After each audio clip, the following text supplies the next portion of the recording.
All right, Mayor Daniella Levine Cava, welcome. What a pleasure it is to be here in this incredible city and in this incredible place. Harding Carter years ago, who was the great journalist and the head of the Knight Foundation, once described to me Miami as being like a huge bathtub with the spigot already always on, and that new people kind of coming and people sort of spilling over the sides, and yet people sort of staying in the tub. And when you come to Little Havana and to a place like this, the Ball and Chain, you kind of feel that a little bit. Can you say a little bit about where we are? Well, we're in the heart of Little Havana on Calle Ocho. We're across from the Tower Theater and kitty corner from Domino Park. These are iconic fixtures in Miami, a place where tourists like to come and mingle with the crowd. There's still a very Cuban flair, but it's also been infiltrated by other nationalities, many from Central and Latin America. So it is a community of transition where a lot of newcomers arrive seeking a better life, the American dream, and that's very reflective of the street and the character. Well, and this Ball and Chain establishment has this crazy history of being part of the mob in the 30s, or a speakeasy, and a place where Count Basie or others would come. And so it seems in some ways sort of a small microcosm of the kind of the complexity that is Miami. Well, and this is a gathering place. So this is a place where I've attended many important events, political events, social, cultural events, and the mingling of the crowds here. So it's a place that has a great personality and local flavor, and is also a mainstay of some of the bigger things that have happened in our history here. It's a long way from New York. And you and I met at Columbia Law School, and you were not only a law student, you were breaking new ground by doing a joint degree in law and social work. And I remember thinking, who is this person who is making what is already a tough journey already even tougher by doing social work as well? Say just a word about why those two disciplines were sort of the first steps you took in the professional life. Excellent. Well, for me, it's about both power and love. I talk about that often, and I ask people, which is the language of power and which is the language of love, law or social work? It was a bringing together of disparate influences in my life. My dad was more politically active, my mom more socially active. He really passionate about democracy, she passionate about people and helping people. And I wanted to merge those things in an approach to help children. My goal was to make sure that children could thrive, that children could be loved and have opportunity just as I'd had in my life. So I didn't really want to go purely in one direction or the other, and I thought both skill sets would serve me well, and indeed they have. I'll never forget spending long hours in the library preparing for our moot court argument, and as I recall, we didn't do particularly well. So but we had fun. Commercial litigation was probably not in either of our futures. So you ended up going to legal aid, though. Was that your first stop after law school? In between college and law school, I was in Atlanta.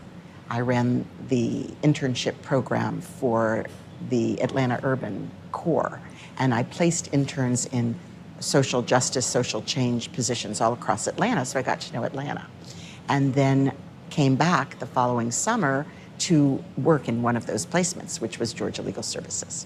And then spent that year particularly focused on domestic violence and starting up a program to help women who were being battered. Someone once said to me that they believed you helped start the first domestic violence shelter in Georgia. Is that right? Definitely the first hotline, which led to, no doubt, the first shelter. But at the time, at Legal Services, they didn't do domestic cases, and they were being flooded with calls from women who were facing abusers and couldn't get protection.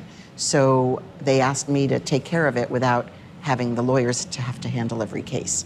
So we started a pro se clinic, we started a hotline, I created a coalition we started the first programming for domestic violence victims in Georgia that I know of. Also, from Georgia to Miami, when does that transition occur and why? Well, fortunately, a love story got in the middle there somewhere, and I met my future husband in Atlanta. He was from Miami, so we commuted for a couple of years while we were both completing our education. And then it was my last year of school, and it was time for him to start practicing. And his father had a medical practice here in Miami, so I decided to do my last year of law school at the University of Miami. And when you came, you sort of immediately sort of took up the same issues of kids and families and Yeah, social so justice? what was happening at the time in Miami was an influx of immigrants, particularly from Cuba and Haiti. And I became very involved in issues of helping refugees, as well mental health issues. I was involved with a professor who was really focused on the rights of the mentally ill, and I was doing immigration law. So it was actually a range of things, but I still wanted to concentrate on the issues of children, and I was able to get my full-time first job after graduating, finally, at Legal Services of Greater Miami, and I was working on an education advocacy project where we represented children in the school system. So how does then that bridge to the Human Services Coalition? I mean, many years ago, you began a coalition of human service organizations focused on family security and well-being. Well, that's only about 20 years worth of history right in there, so let me try to get we have all day. to the abbreviated version of it. So I had always wanted to work directly with children, and the Guardian Ad Litem program, which is our court-appointed special advocates for children in the system. Finally, I was able to, once I had my first child and I was looking to go part-time, I left legal services and went to the Guardian Ad Litem program. There I started up a program to deal with cocaine babies, you may remember that. Yes. And really working to make sure that we could support families and get them the treatment they needed so children could go safely home. I worked for a few years in the juvenile system. I started a nonprofit called Voices for Children to help raise money for children in the foster care system and the Guardian Ad Litem program. And then Hurricane Andrew came. So Hurricane Andrew was a defining moment in this community for sure. And I was asked to help with the relocation of children displaced by the storm. So there were thousands of children who had to leave their temporary homes or their permanent homes because of the storm. And I created a team of 50. We investigated all the pending cases. There was a backlog of about 5,000 cases. It was quite a difficult time. And that led to my being employed as the lead for foster care and adoption and child welfare at Department of Children and Families. So I did that for a time, and I taught social work and I taught law. I was teaching in various faculty, but it was time to take everything I had learned and integrate it into something new. And welfare reform was on the horizon. And I was part of the League of Women Voters, which I had been for many years. Since coming to Miami, I had been active in the League of Women Voters. And so we started a project to look at the changing face of human services in the face of welfare reform, because that was when time limits were set and job requirements were set. And so it was really very different, a total upheaval or revolution in the delivery of social services in our country at the time. So we started an organization at the time called Human Services Coalition, and we brought people together across the spectrum. It was faith, nonprofit, advocates of all stripes, government agencies, and that eventually evolved into Catalyst Miami, which has continued to do fantastic things. I left it now 8 years ago. Very, very proud of the work of Catalyst, which is really, I call it an emanation of my soul. The organization was truly a reflection of everything I had learned. And I would say that all of this work, it was a progression. It was something that each chapter was building on what I had learned from the previous and able to have more impact. And so it is with my entrance into political life in 2014, not anything I planned. In fact, I avoided assiduously. But finally, it was time to go inside and take what I'd learned in the community into public life. Let me come back to that in a moment, but at some point in the Catalyst Miami path, there was a fork or an addition or some kind of new emphasis on issues of environmental justice, which seems a little bit out of the lane of all of the child advocacy and Yes. Family prosperity work that you've been doing up until then. How did that come about? So at the Human Services Coalition, I started to get involved in regional planning because I understood that there was a fabric to support families. It wasn't just one service area or another. And I'd heard a quote that I like to repeat, which is that once upon a time we lived in communities, and then came categorical funding, and we've been trying to reinvent communities ever since. So every decision that's made about development, and you know this very well, everything that has to do with the framework of a community and where you invest and where you don't, where the jobs are, how you get around, what's the quality of the environment, all of that has to do with quality of life and ultimately how children and families can thrive. So I became quite interested in regional planning. And many people did ask, well, why are you taking the Human Services Coalition into this realm? I think a good time to change the name to Catalyst Miami to understand the multiplicity of factors that go into quality of life. So natural evolution. And then where in the world do we face bigger environmental challenges than here?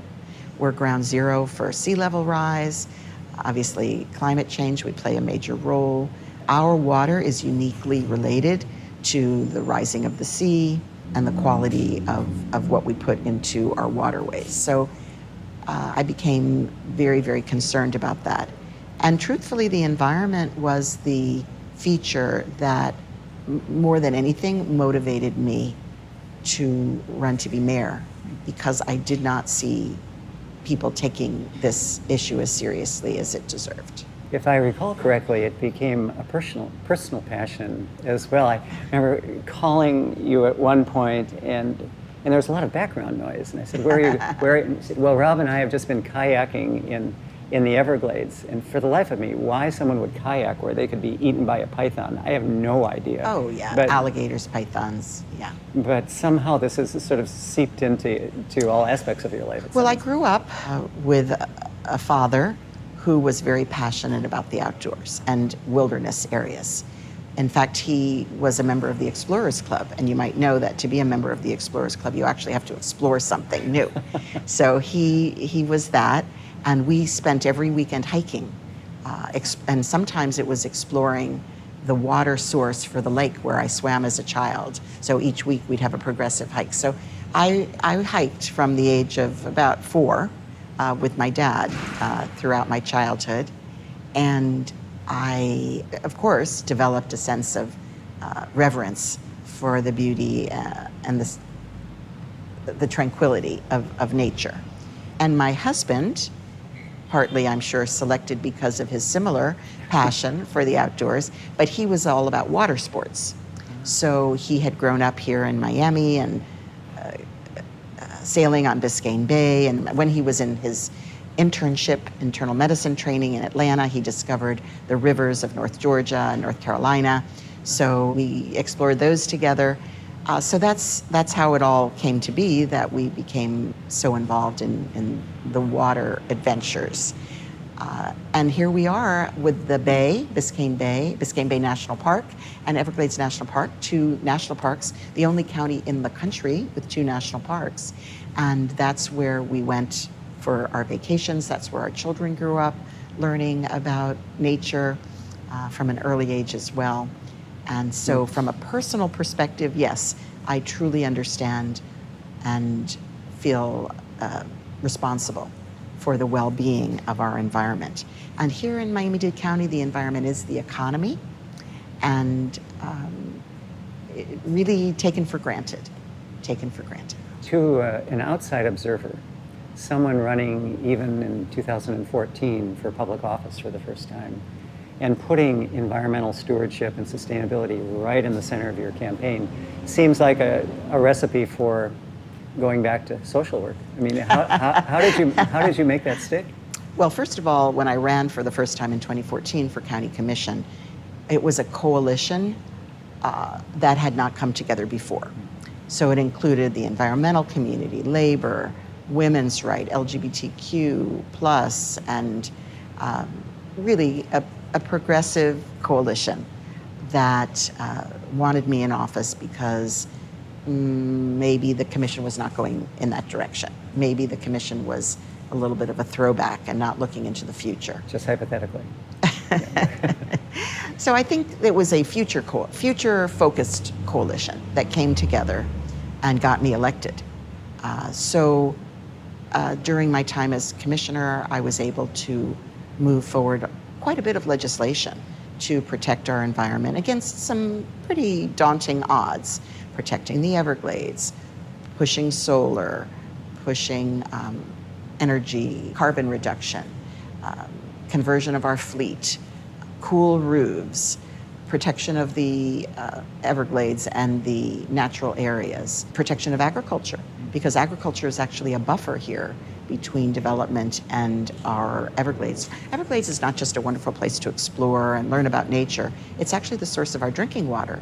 And 1/3 of all Floridians get their fresh water from the Everglades. So it's a very integrated interplay of forces. I mean, what caused the pivot to seeking an executive position? As commissioner for 6 years, I was able to advance a lot of causes, social justice causes, environmental causes. But there was definitely a limit. First of all, I had to count to 7. And in my last couple of years, when people knew I was running for higher office, there were more barriers in my way. It's a nonpartisan commission, so we didn't often bog down in issues of ideology. It was very practical, what would help our community to thrive. So I was able to really make progress in a lot of fronts. But I did reach a kind of limit where I needed to be able to create a bigger agenda and then forge the consensus. It really very liberating as mayor that I can talk to the commissioners freely and lobby them and try to find out their concerns and how to find a path to get to yes. As you describe this sort of incredible arc, it's both sort of deep substantive knowledge, deep passion, love, but it's also this incredible coalition building, whether it's the Human Services Coalition that becomes Catalyst, that becomes your commission service. Is that the same as an executive? I mean, can you really forge the kind of coalitions that you need to as an executive, or do people kind of view you sort of above it all and not really the one who ends up making the deals? Actually, I'm in a much stronger position now to make coalitions matter. As a county commissioner, I believed in inside-outside strategies, so I would leverage the relationships I'd built over those many years. I call it the paying it forward, right? I was always working for the good with other causes. I was always seeing outside of my immediate lane to look at the larger whole. And I was able to bring those forces into pushing for positive legislation. So as mayor, I have a bigger bully pulpit. People take my calls. So creating coalitions of leaders, for one thing, across cities. We're a county that's half incorporated into cities, 34 of them. And so getting to herd those cats is very critical, because the cities have responsibility for their own zoning and land use decisions, not their environmental decisions, not all of the transportation and some other broader regional issues, but they do exercise a lot of control. So if we want to work together to protect our water, to convert our septic systems to sewer, to build resilience from stormwater, sea level rise, and so on, we have to work together. My predecessor did not have a particularly collaborative relationship with those cities, and I pledged to reset the button, and we've worked extremely hard, and I think done very well, to create trust. Look, it's all about trust. Everything in life is about trust, and so that's about relationships. And I view it as my job to be collaborator in chief, to work across all those silos, to rebuild community, to think more comprehensively across our region. And I actually see county government moving more in that direction. How can we be of service to our city partners so that they see us as a friendly collaborator and not just as a regulator or a competitor for resources? You know, in some ways, county mayor is such an interesting creature, right? You were telling me that neither the Conference of Mayors nor the International Conference of County Executives kind of knows what to do with you because you straddle these two worlds. And one of the things that, as you describe this sort of coalition building, the collaboration that has sort of defined your tenure, is that here is someone who probably has the most impeccable progressive bona fides of anyone I've ever known in public office. Sorry. Well, and that's sort of the point, is that you've got this extraordinary background of social justice and human service, and yet the 34 jurisdictions plus are not all probably equally progressive. So it really requires you to straddle in a very different way. And I assume that it sort of creates this sort of opportunities to just get things done, is to sort of demonstrate through results rather than through ideology. Certainly, I'm coming at this job from a particular perspective or viewpoint about equity, about opportunity, which I believe are the hallmarks of our democracy. However, I don't have to wear that on my sleeve. It's about what's good for the community. And in many ways, challenges always create opportunities. So I came into this new role in the middle of the pandemic. And people were looking for someone who cared about them, who was going to pay attention to the fact that they were struggling, fearful. A social worker was a good role for a mayor in this time period. As we're emerging from the pandemic, again, people want to know that somebody is making sure that they are able to provide for their family, that they can afford to live here, that their children will be able to stay in this community. So I think that those are the things that animate me and cause people to feel that they can trust me, back to trust. So although I'm a registered Democrat and lifelong Democrat, I'm in a nonpartisan seat, and so many people have told me I'm a Republican, but I'm so appreciative for you, and I didn't vote for you, but I'll vote for you next time. These sorts of messages.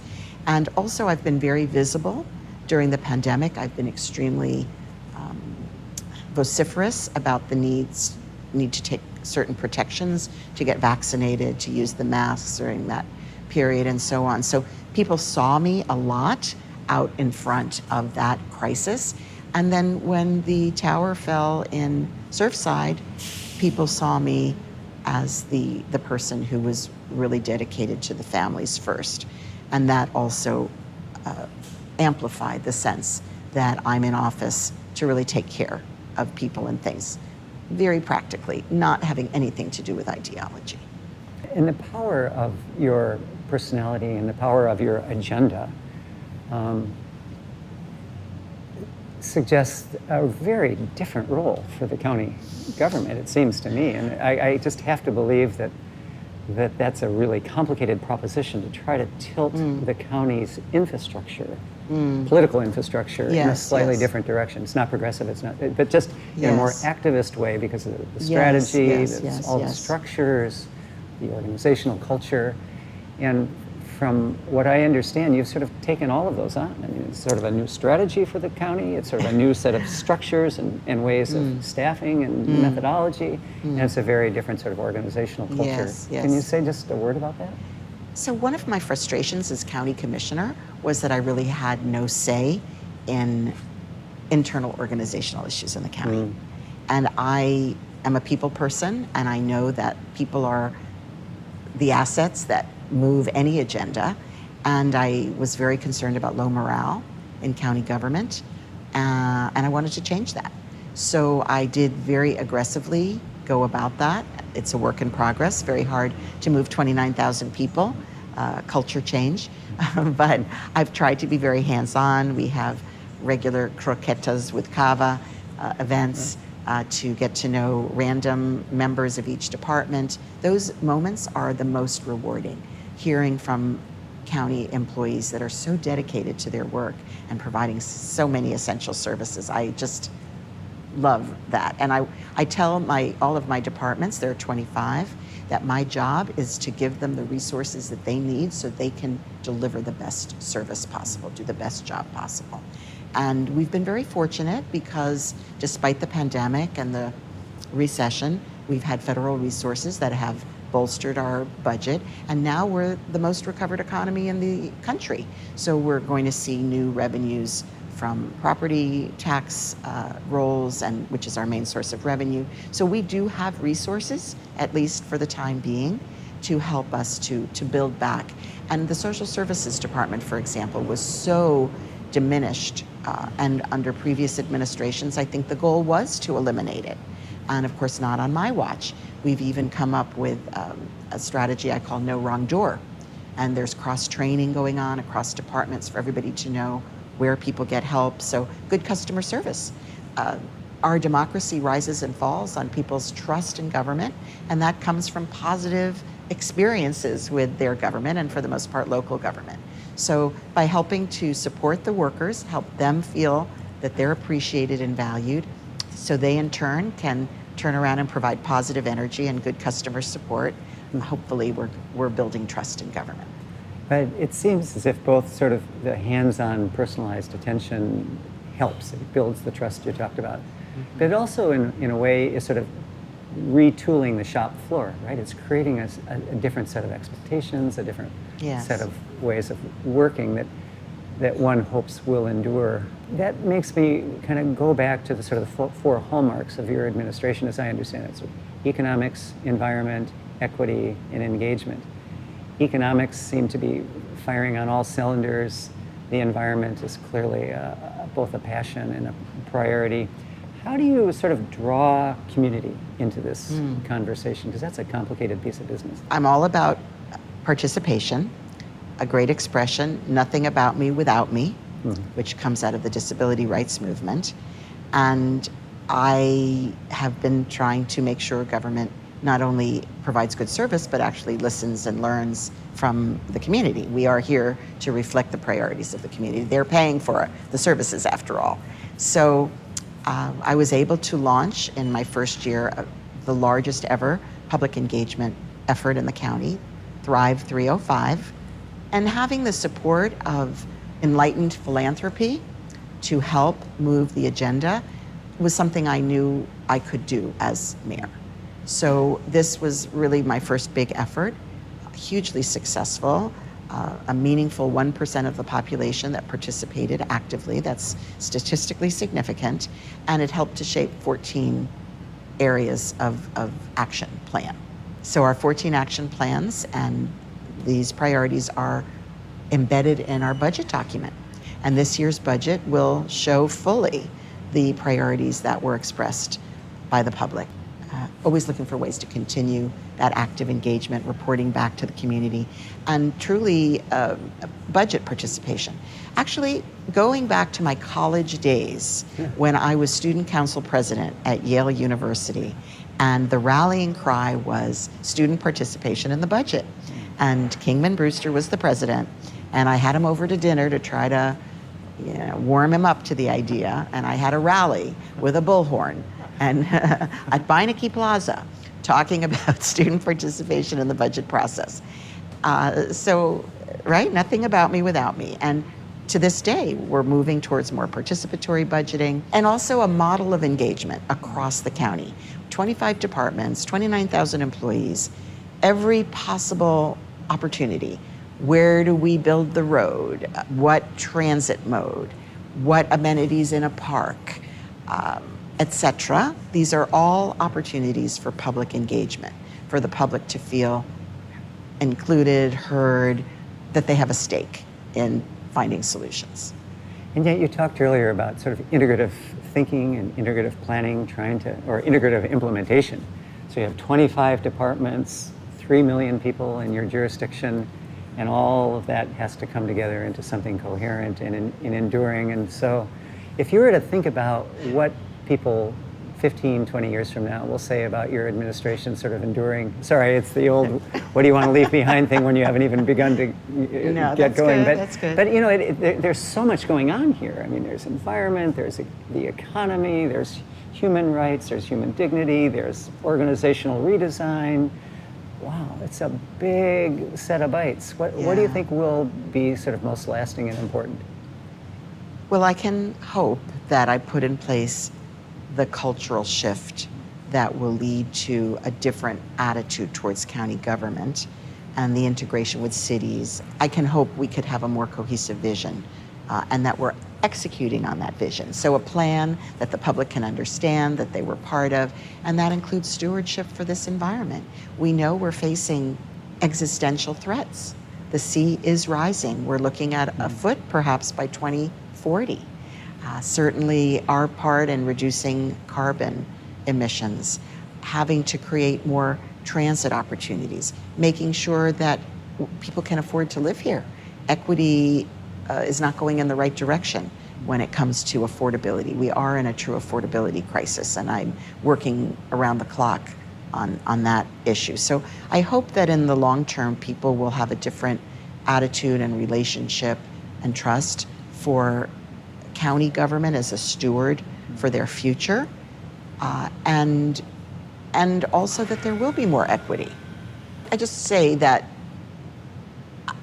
the Gini coefficient that shows the gaps between the rich and the poor has been growing here. My goal has been to reduce the Gini coefficient and make sure we have less of a gap between the lowest and the highest bracket. I'm grateful that people with money are coming here and helping to fuel the economy, but it definitely is a prosperity that we hope will lift all boats. And if we do not take care of those who are fueling the economy every day with their labor, then we will not continue to thrive. So I do really hope that the policies we put in place, the self-consciousness, the understanding of how all of these things affect the future will change the course of our economy and make us more equitable as well. You told me a while ago that you really were so impressed with the other mayors around the country, your meeting, and I replied that I think this is a sort of a time for mayors, whether they're county mayors or city mayors. But I have to say, I don't think there is any finer mayor in America than what you are now doing. No, I really believe that. I've watched a lot of mayors, and I've watched you for a long time, and it's such a privilege to know that you're leaving this kind of legacy for your community. So thank you. Thank you so much, Rip, and thank you for everything you do to make sure that good intentions can become reality. Thank you so much.